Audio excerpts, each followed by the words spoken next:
Terve kaikille! Tänään meillä vuorossa on unboxing video, Airsoft-aiheinen ja ei siinä. Tää on tullut mulle tuolta Lammilta asti käytettynä. Löysin Airsoft-kirpputorin kautta. Ja katsotaan, täällä on sen paperi ja sitten täällä on serpenttiiniä. Oho. No on mielenkiintoinen äänenvaimeni. Mutta siis se mikä täällä itse on sisällä on haikäpä, jossa on lipasvika, blowback ja sitten siinä on tää äänenvaimennin, joka on tuosta päästä vähän mielenkiintoisen näköinen, mutta sain edullisesti ja pikku vika. Mulla on tuossa jo KJ-Worksin uusi lipas Tradesoftista tilattu ja piti tulla CO2-lipas, mutta sieltä on tullut toi kaasulipas, että täytyy miettiä sitten vaihtaako vai ei, mutta tää on vähän niinku M1911 ja silleen vähän roisissa kunnossa nää käsijutskat tai mitkä nyt on käsipalat, mutta se täytyy sitten, siitä tulee hyvä jos se maalaa,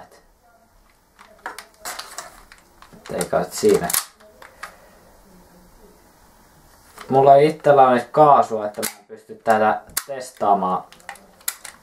testaamaan, mutta täytyy hommata kaasua tai sitten vaihtaa toi lipas, että sitten pystyy sitä testaamaan. Voin tästä tehdä vaikka videon sitten, jos tuon niinku testivideon tai vastaavan. Testataan nyt käykö tää edes tänne.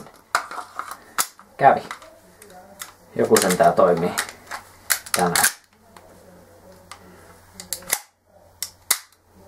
Kysyn teille, että oliko kevätmätössä kiva?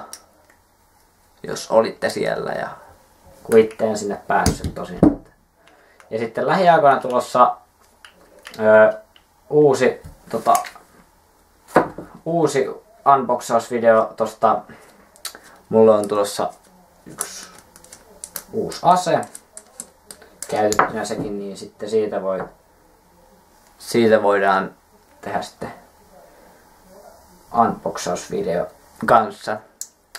Ja kimppatilaus, mä yritän saada mun kaverin videoimaan sen, jos se nyt vaan jaksaa sen, niin toi Tradesoftin paketin, sen piti se tehdä, mutta ei se sitten siltä loppu innostus siihen, ja sitten toi varustelekan tilaus on tulossa kans, ja ensi kuun puolella on taas yksi uusi, ihan uusi suoraan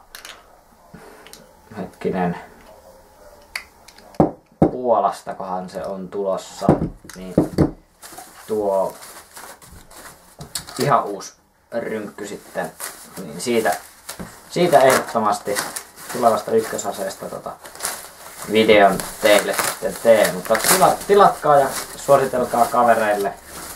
Eikä täällä sitä päällä nyt ole missään, ei oo. Joo.